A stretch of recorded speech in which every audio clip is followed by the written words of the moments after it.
जरा तस्वुर कीजिए एक ऐसा मुल्क जहां आजादी के बाद कई दिहाइयों तक एक ही सियासी जमात का तकरीबन मुकम्मल गलबा रहा हो। फिर इसी मुल्क में एक ऐसी सियासी जमात उभरे जो कभी सिर्फ 2 नशस्तों तक महदूद थी और चंद दिहाइयों बाद इसी जमात की हुकूमत बन जाए। ये सिर्फ एक सियासी जमात के उरूज की कहानी नहीं बल्कि भारत के वोटर, माशरे और सियासत के बदलने की कहानी है। सवाल यह है कि भारत की सियासत बिलाखिर कैसे बदली। कांग्रेस, जिसने आजादी के बाद भारतीय सियासत पर तवील अरसे तक हुक्मरानी की, इसका सियासी गलबा कम कैसे हुआ? और भारतीय जनता पार्टी यानी बीजेपी, जो एक वक्त में सिर्फ 2 लोकसभा निशस्तों तक महदूद थी, आज भारत की सबसे बड़ी ताकतों में कैसे शामिल हुई? इस कहानी को समझने के लिए हमें वापस सन 1947 में जाना होगा, जब बरतानवी राज का खात्मा हुआ और भारत एक आजाद मुल्क बना। तो भारतीय कौमी कांग्रेस पहले ही आजादी की तहरीक की सबसे बड़ी सियासी कुव्वत बन चुकी थी। जवाहरलाल नेहरू आजाद भारत के पहले वज़ीर-ए-आज़म बने और मुल्क ने पार्लिमानी जमहूरियत का सफर शुरू किया। 1951 और 52 में भारत के पहले आम इंतखाबात हुए। ये दुनिया के सबसे बड़े जमहूरी तजर्बात में से एक था। कांग्रेस ने 489 में से 364 निशस्तें जीत ली, यानी इब्तदा में ही कांग्रेस ने कौमी सियासत पर अपनी मजबूत गिरफ्त कायम की। 1957 में कांग्रेस ने 371 नशस्तें जीती और 1962 में भी 361 नशस्तें हासिल की। लेकिन 1967 में पहली बड़ी तब्दीली नजर आई। कांग्रेस की नशस्तें कम होकर 283 रह गईं। फिर भी वो सबसे बड़ी सियासी ताकत थी, लेकिन अब ये वाज़ेह होने लगा था कि भारतीय सियासत हमेशा एक ही जमात के गिर्द नहीं घूमेगी। 1971 में इंदिरा गांधी की क़यादत में कांग्रेस ने दोबारा बड़ी कामयाबी हासिल की और 352 नशस्तें जीती। लेकिन चंद ही साल बाद भारतीय सियासत एक ऐसे बहरान में दाखिल हुई जिसने कांग्रेस की ताकत और भारत की जमहूरियत दोनों पर गहरे सवालात उठाए। 1975 में मुल्क में इमरजेंसी नाफिज हुई, सियासी मुखालिफिन की गिरफ्तारियां हुई, आजादी इजहार राय पर पाबंदियां लगी और हुकूमत को शदीद तनकीद का सामना करना पड़ा। फिर 1977 के इंतखाबात आते हैं और यहाँ भारतीय वोटर्स ने एक तारीखी फैसला किया। कांग्रेस इक्तदार से बाहर हुई, जनता पार्टी ने हुकूमत बनाई। ये वाकया भारत की सियासत के लिए एक बहुत बड़ा पैगाम था। कोई भी सियासी जमात नाकाबिले शिकस्त नहीं, लेकिन जनता हुकूमत ज्यादा अरसे कायम न रह सकी और 1980 में इंदिरा गांधी दोबारा इक्तदार में वापस आ गई। फिर 1984 आया। इंदिरा गांधी के कत्ल के बाद मुल्क में शदीद जज्बाती माहौल पैदा हुआ और राजीव गांधी की क़यादत में कांग्रेस ने तारीखी कामयाबी हासिल की। कांग्रेस ने 404 नशस्तें जीती। कांग्रेस की ताकत का एक आखिरी अजीम मरहला था ये, क्योंकि इसके बाद भारतीय सियासत आहिस्ता आहिस्ता तब्दील होने लगी। इलाकाई जमातें मजबूत होने लगी। मुख्तलिफ रियासतों में मकामी सियासी शनाख्तें ज्यादा अहम हुई। जात, मजहब, इलाकाइयात और समाजी इंसाफ जैसे मौजूआत कौमी सियासत में ज्यादा नुमायां होने लगे और इसी बदलती हुई सियासत के दरमियान एक जमात अपनी जगह बनाने के लिए आगे बढ़ रही थी। उसका नाम था भारतीय जनता पार्टी, बीजेपी। लेकिन यहां कहानी में एक हैरानकुन मोड़ आता है। 1984 के आम इंतखाबात में बीजेपी सिर्फ 2 नशस्तें ही जीत सकी। हाँ, सिर्फ 2। एक ऐसी जमात जिसे उस वक्त कौमी सियासत की बड़ी ताकत समझना मुश्किल था। चंद दिहाइयों बाद भारत की हुकूमत बनाने वाली जमात बनने वाली थी। बीजेपी की सियासी जड़ें भारतीय जन सिंह तक जाती हैं, जो 1951 में कायम हुई थी। 1977 में इमरजेंसी के खिलाफ मुख्तलिफ अपोजिशन जमातें इकट्ठी हुई और जनता पार्टी बनी, जिनमें सिंह के रहनुमा भी इस इत्तेहाद का हिस्सा थे। लेकिन ये इत्तेहाद ज्यादा न चल सका और 1980 में भारतीय जनता पार्टी वजूद में आई। शुरू में बीजेपी को बड़ी कामयाबी हासिल हुई, लेकिन 1980 की दिहाई के आखिर में भारतीय सियासत में एक ऐसा मसला तेजी से नुमाया हुआ जिसने बीजेपी की सियासत को नई ताकत दी। अयोध्या और राम जन्मभूमि का मसला। बीजेपी ने राम मंदिर के मामले को अपनी सियासत में मरकजी हैसियत देना शुरू की। लाल कृष्ण और अडवाणी ने इस तहरीक के सबसे नुमाया सियासी चेहरों में शनाख्त हासिल की और अहम किरदार अदा किया। 1990 में अडवाणी ने राम मंदिर के मुतालबे के हक में रथ यात्रा शुरू की। इस सियासी मुहिम ने मुल्क में जबरदस्त सियासी और समाजी अमल पैदा किया। बीजेपी का सियासी असर तेजी से बढ़ने लगा और 1989 में बीजेपी ने 85 नशस्तें हासिल की। 1991 में ये तादाद बढ़कर 120 तक हो गई, यानी 1984 की सिर्फ 2 नशस्तों से ही चंद बरसों में बीजेपी कौमी सियासत की बड़ी ताकत बनकर उभरी। फिर 6 दिसंबर 1992 आया। अयोध्या में बाबरी मस्जिद का इन्हदाम हुआ। یہ واقعہ بھارتی سیاست کی تاریخ کا سب سے متنازع اور اہم واقعات میں شامل ہو گیا۔ ملک کے مختلف حصوں میں فرقہ وارانہ کشیدگی بڑھ گئی اور بھارتی سیاست میں سیکولرزم، مذہبی شناخت اور اکثریتی سیاست پر شدید بحث شروع ہوئی۔ لیکن سیاسی طور پر ایک بات واضح ہو چکی تھی، بی جے پی اب صرف ایک چھوٹی اپوزیشن جماعت نہیں رہی تھی۔ 1996 میں بی جے پی لوک سبھا میں سب سے بڑی جماعت بن کر سامنے آئی۔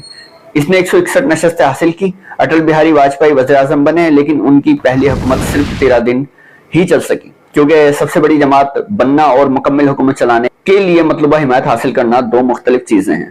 1998 میں بی جے پی نے دوبارہ حکومت بنائی۔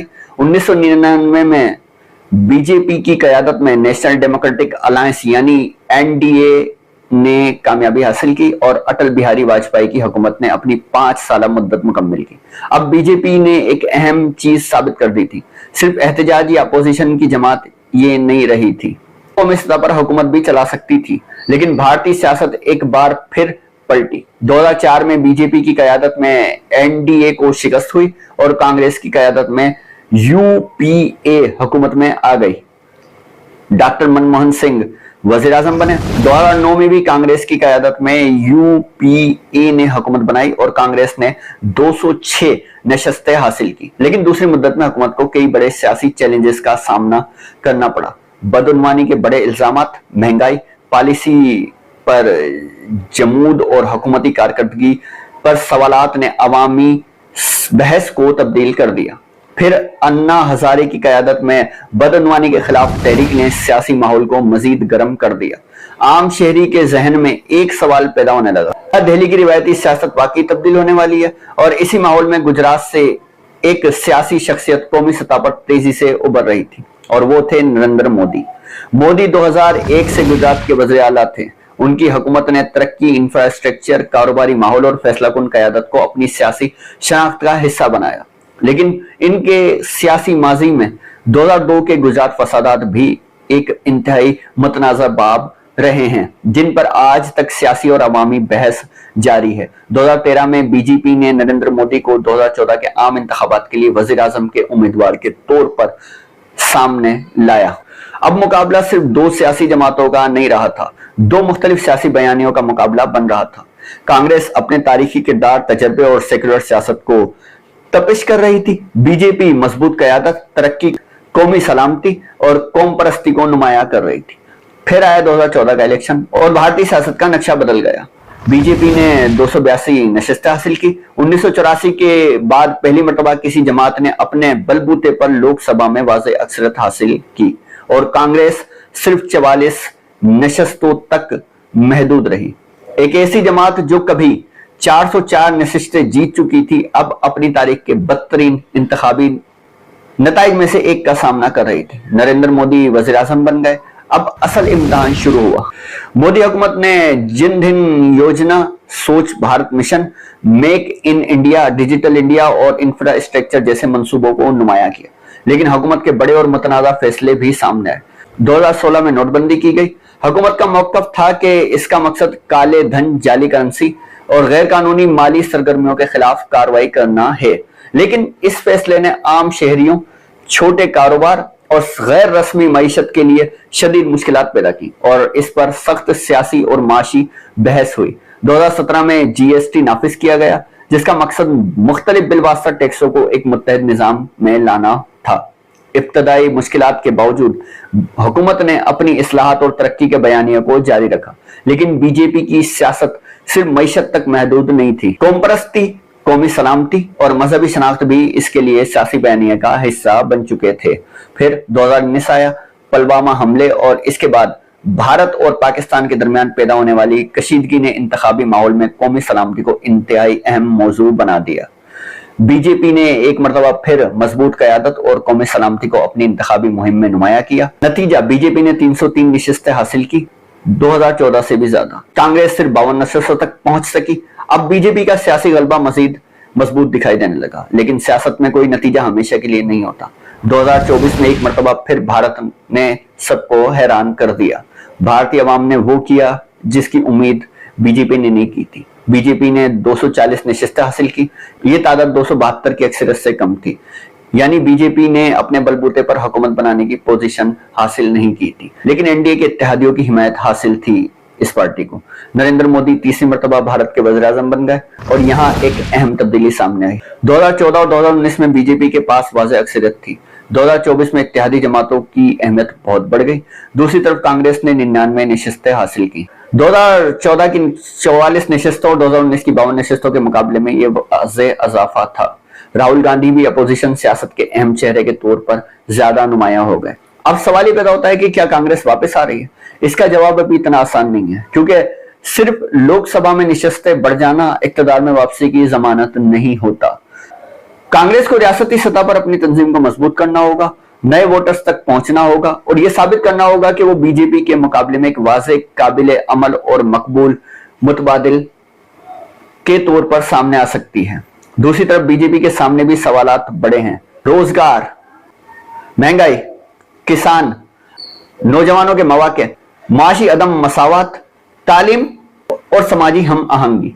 क्योंकि किसी भी जमात के लिए, किसी भी हुकूमत के लिए असल इम्तिहान सिर्फ इक्तदार हासिल करना नहीं होता। असल इम्तिहान ये होता है कि इक्तदार में रहकर अवाम की तवक्कात पर वो कितनी पूरी रह जाती है। और फिर आता है सबसे अहम अंसर, नौजवान वोटर्स।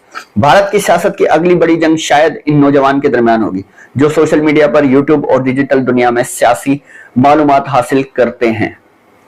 अब सियासी जमातों के पास सिर्फ जलसे और अखबारात नहीं, इनके पास सोशल मीडिया है, मुख्तसर वीडियोस हैं, यूट्यूब है, डिजिटल महारत है और यही वजह है कि सियासी बयानिया पहले से कहीं ज्यादा तेजी से फैल सकता है। लेकिन इसके साथ एक खतरा भी है, गलत मालूमात, जाली खबरें, कटे हुए और एडिट किए हुए वीडियो क्लिप्स और एक ऐसा सियासी मवाद जो जज्बात को तो फिर भड़काता है ही, लेकिन मुकम्मल हकीकत नहीं बताता। इसलिए आने वाले वक्त में भारत के वोटर्स के लिए सबसे बड़ा चैलेंज सिर्फ ये नहीं होगा कि वो किस जमात को वोट देता है, बल्कि ये भी होगा कि वो अपनी मालूमात कहां से हासिल करता है। और यही वो जगह है जहां बीजेपी और कांग्रेस के दरमियान मुकाबला मजीद दिलचस्प होता जाता है। बीजेपी के पास मजबूत तंजीम, तवील इत्तेहादी तजर्बा और नरेंद्र मोदी की क़यादत है। कांग्रेस के पास एक बहुत बड़ी तारीखी मीरास, मुल्कगीर शनाख्त और 2024 में बेहतर होती हुई पार्लिमानी पोजीशन है। लेकिन दोनों जमातों के सामने एक ही बुनियादी सवाल है, अवाम का एतमाद कैसे बरकरार रखा जाए। क्योंकि भारत में वोटर किसी एक जमात का नहीं। जो वोटर एक वक्त में कांग्रेस को मुसलसल कामयाब बनाता था, वही बाद में बीजेपी को भी भारी अक्सरियत दे सकता है। और 2024 ने दोबारा साबित किया कि भारतीय वोटर किसी भी ताकतवर जमात को यह जमानत नहीं देता कि अगला इलेक्शन भी इसी के हक में होगा। यही भारत की जमहूरियत की दिलचस्प हकीकत है। अगर आज बीजेपी ताकतवर है तो इसका मतलब यह नहीं कि कांग्रेस हमेशा कमजोर रहेगी, और अगर कांग्रेस अपनी नशिस्तें बढ़ा रही है तो इसका मतलब यह नहीं कि वो फौरन इक्तदार में वापस आ जाएगी। असल फैसला रियासती इंतखाबात, इत्तेहादी उम्मीदवारों, मकामी मसाइल, मईशत, नौजवानों और सबसे बढ़कर वोटर के फैसले से होगा। और शायद इसीलिए भारत की सियासत को सिर्फ मोदी बमुकाबला राहुल या बीजेपी बमुकाबला कांग्रेस कहना मुकम्मल तस्वीर नहीं। असल मुकाबला मुख्तलिफ सियासी बयानियों का, एक तरफ तरक्की और मजबूत क़यादत का बयानिया, दूसरी तरफ समाजी इंसाफ, आईनी इक़्तिदार और मुख्तलिफ अपोजिशन जमातों को साथ लेकर चलने का बयानिया। एक तरफ कौम परस्ती और मजहबी शनाख्त की सियासत, दूसरी तरफ सेकुलर सियासत और समाजी इत्तेहाद का दावा। लेकिन आखिर में फैसला सियासी जमातें नहीं करती, फैसला वोटर करता है। और भारत जैसे बड़े मुल्कों में वोटर का फैसला कभी सिर्फ एक मसले पर नहीं होता। किसी के लिए रोजगार सबसे अहम है, किसी के लिए महंगाई का बढ़ना बहुत अहम है, किसी के लिए मजहब परस्ती अहम है, तो किसी के लिए कौमी सलामती, किसी के लिए किसानों के मसाइल, किसी के लिए तालीम के मसाइल और किसी के लिए ये सवाल कि अगले 5 साल में इसकी जिंदगी बेहतर होगी या नहीं, तो किसी के लिए ये कि भारत का मुस्तकबिल क्या होगा। इसलिए भारत की सियासी तारीख में हमें एक बहुत बड़ा सबक मिलता है। कांग्रेस कभी नाकाबिले शिकस्त समझी जाती थी, फिर इसे शिकस्त हुई। बीजेपी कभी सिर्फ 2 नशिस्तों वाली जमात थी, फिर वो इक्तदार तक पहुंची।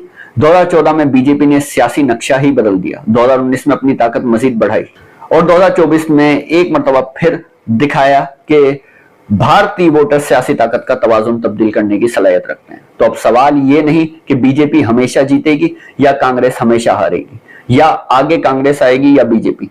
असल सवाल यह है कि कौन सी जमात बदलते हुए भारत के वोटर्स को बेहतर तौर पर समझ पाएगी, कौन नौजवानों को रोजगार दे सकेगी, कौन मईशत के सम्राट ज्यादा लोगों तक पहुंचा सकेगी।